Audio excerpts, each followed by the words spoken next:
शक्ल बदल गई, इधर के लोग उधर जाकर खड़े हो गए, लेकिन 19 और 24 ये दो नजीर हमारे सामने। 24 की शक्ल क्या 19 जैसी होगी इन गठबंधनों के बदलने के चलते, या फिर इस बार कोई और महीन गणित है उत्तर प्रदेश का जो आम लोग नहीं समझ पा रहे?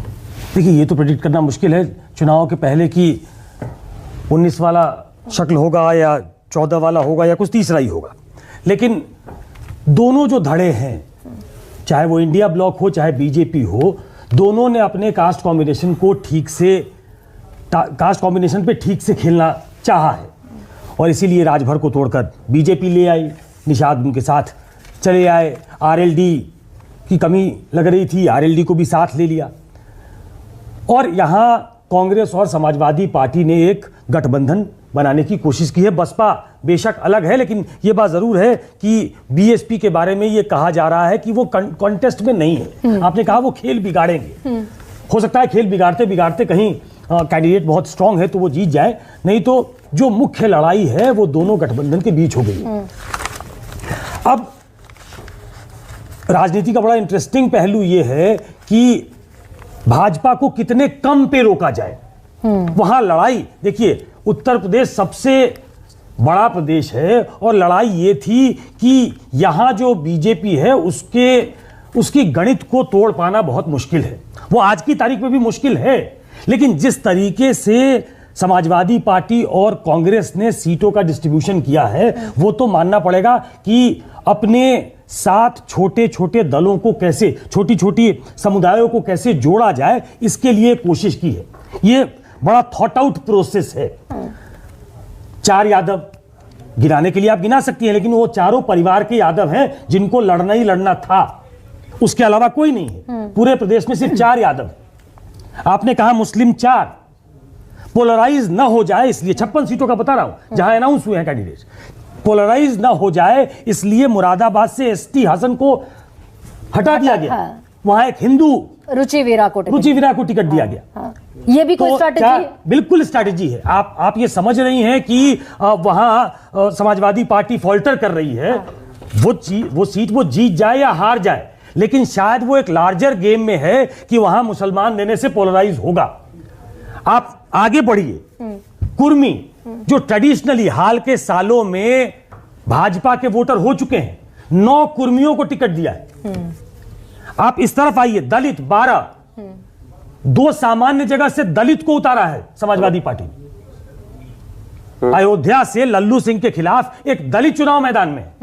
ये देखिए, ये नैरेटिव का गेम है कि कैसे नैरेटिव चेंज किया जाए। मैं सेक्टर वाइज अगर आप देख लें, कुशीनगर, देवरिया, गोरखपुर, बस्ती, अगर बीजेपी के कैंडिडेट्स का सिलेक्शन आप देखें तो कुशीनगर में ब्राह्मण, देवरिया में ब्राह्मण, गोरखपुर में ब्राह्मण, बस्ती में ब्राह्मण। और यही आप अगर समाजवादी पार्टी का देखेंगे तो आपको एक डिफरेंट थियरी नजर आएगी। आप सेक्टर बदल लें, अयोध्या लल्लू सिंह ठाकुर, कैसरगंज जिसपे आप बहुत पूछ रही थी कि वहां होंगे कि नहीं, जैसे अमेठी में, वायनाड में पोलिंग के बाद नाम घोषित होगा राहुल गांधी का, मुझे लगता है कि वेस्टर्न यूपी में जब पोलिंग हो जाएगी तो कैसरगंज घोषित हो जाएगा। तो वहां से ब्रजभूषण सिंह, गोंडा से कीर्तिवर्धन सिंह, और यहां एक दूसरा प्रयोग किया है समाजवादी पार्टी ने। तो इट्स ऑल अबाउट कि कहां क्या गोटी सेट करने की कोशिश है। और इसमें मैं जीत नहीं देख रहा हूं, जीत इन सेंस कि क्या 80 में से समाजवादी पार्टी और कांग्रेस 50 जीत लेगी, नहीं।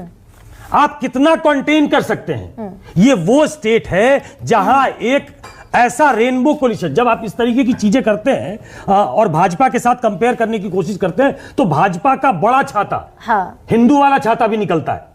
जब आप जातियों में बांटते हैं तो वो हिंदू वाला छाता, बड़ा छाता लेकर सामने आती है, तो वो कोशिश तो करेगी। और पिछले कुछ समय में, मैं खत्म कर रहा हूं, पिछले कुछ समय में बीजेपी ने जो वहां किया है, उसने एक बड़े वोट बैंक को, और सिर्फ जाति के आधार पे नहीं, उसमें जो बेनिफिशियरी है उनको अगर जोड़ा जाए तो एक क्रॉस जातियां जाती, तो एक ऐसा डेडली कॉम्बिनेशन बनाया है जो किसी भी दल पे, किसी भी गठबंधन पे भारी पड़ सकता है। लेकिन वो 80 जिसके आधार पे वो 370 या 400 का नैरेटिव बनाने की कोशिश वहां पर पेच है, वहां अगर कम पे रोकती है, जितना कम पे कंटेन किया जाए तो मुझे लगता है कि ये इंडिया ब्लॉक के लिए विक्ट्री की तरह हो। अब मैं जो सवाल पूछ रही थी सुनील साजन से, जो सवाल मैं सुरेंद्र जी से पूछ रही थी, वो आपसे पूछ रही हूं। 2019 में जो प्रदर्शन रहा 15 सीटों का, बीएसपी की 10 सीटें और समाजवादी पार्टी की 5 सीटें, क्या कांग्रेस और समाजवादी पार्टी का गठबंधन भी उतना मजबूत है जितना एसपी और बीएसपी का मजबूत था? कागज पे नहीं लगता,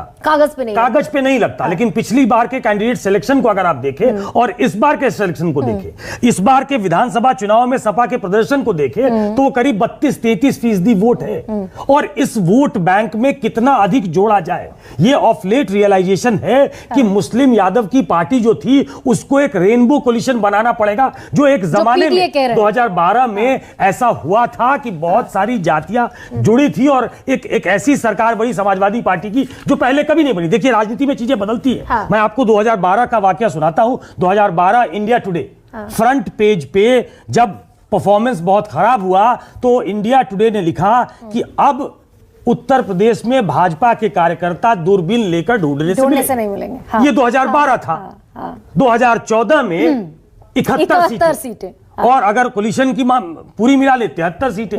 तो राजनीति में ओवरनाइट भी चीजें बदलती हैं, तो इसलिए मैं कह नहीं सकता हूं कि वो कांस्टेंट होगा, लेकिन मैं इतना जरूर कहता हूं कि इस बार लड़ाई जो है वो कागज पे अगर आप देखेंगी और ग्राउंड पे अगर देखेंगी तो डिफरेंट है जी, डिफरेंट है। लेकिन यहां पर यह भी बताइए सुकेश, बहुत संक्षेप में मुझे बता दीजिए कि आरएलडी का जाना, मात्र 2% की पार्टी, बैठे रोहित अग्रवाल भी पूछूंगी, देखिए मात्र 2% की पार्टी, ये क्या एज देगा अगर मैं वेस्ट उत्तर प्रदेश की बात करूं जिन 8 सीटों पर कल मुकाबला हो रहा है?